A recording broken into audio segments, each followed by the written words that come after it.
And what is my opinion on Flamme Rouge? This game, well, overall, I think it's a great game. Let's go into the components first. So you see these tracks.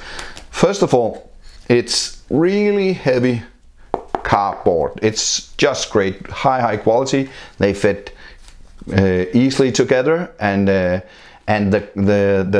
little riders here. You have the little riders. Let's see if it can focus.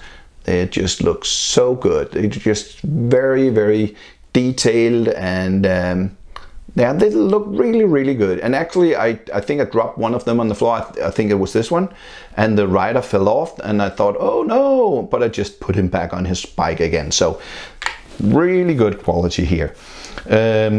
Another thing is that if you look at the graphics on here, the artwork, small cars parking alongside the road. As you see here on the curve, there are some sheep, so you have to be careful when you go by, even though it's not in the game mechanics, it's not important, but the feel of the game, it's just great. And as you saw, I just turned it around. This is a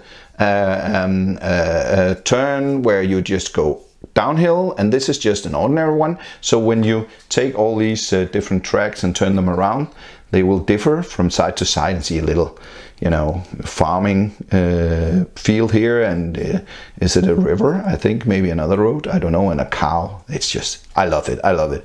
And for the game, it's just great that you can turn them around. This is just a flat, but then you can make a hill or whatever, and a lot of them has hills and downhills on the backside, so you can make a really up and downhill if you like curves of all these different tracks, and they fit good together. The graphics on the cards and the other cardboard here, it's like a 50s version of Tour de France or whatever.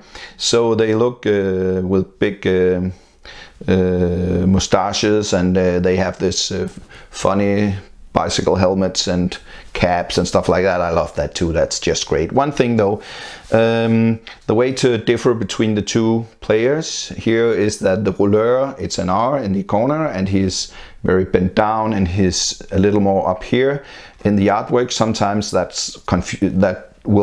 it has confused me.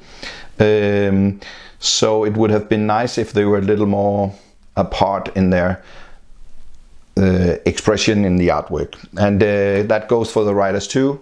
It's a little tough to see that this one is the sprinter and this one is the rouleur, because he is just a little more sitting straight up on his bike. I don't know if you can see it, but it would have been nice if you could distinguish these bikers easier from one another.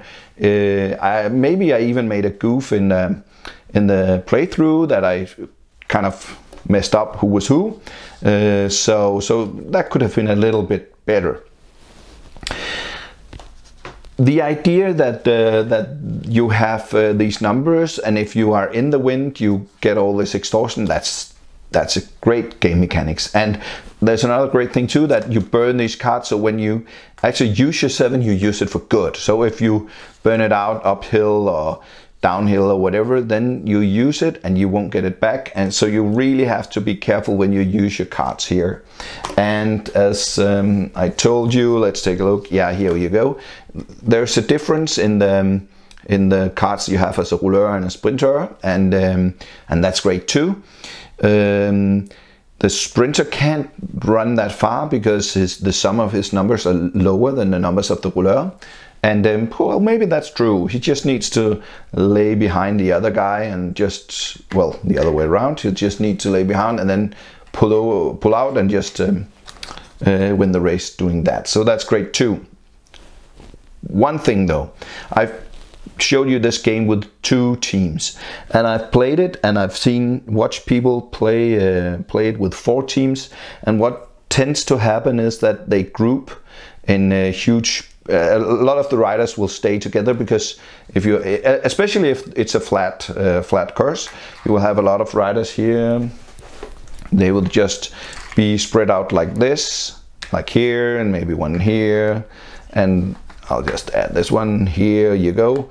And then they will just all pull together, get up to the front rider, and you will just have all the riders being pretty much close to one another. And it's really hard to get away from the peloton and get ahead or whatever. When you're 4 teams and 8 riders, that's just a little too hard to get out of the peloton here. So I don't like it with 4 teams unless you have a lot of hills, because then you spread out the riders more. That's my experience.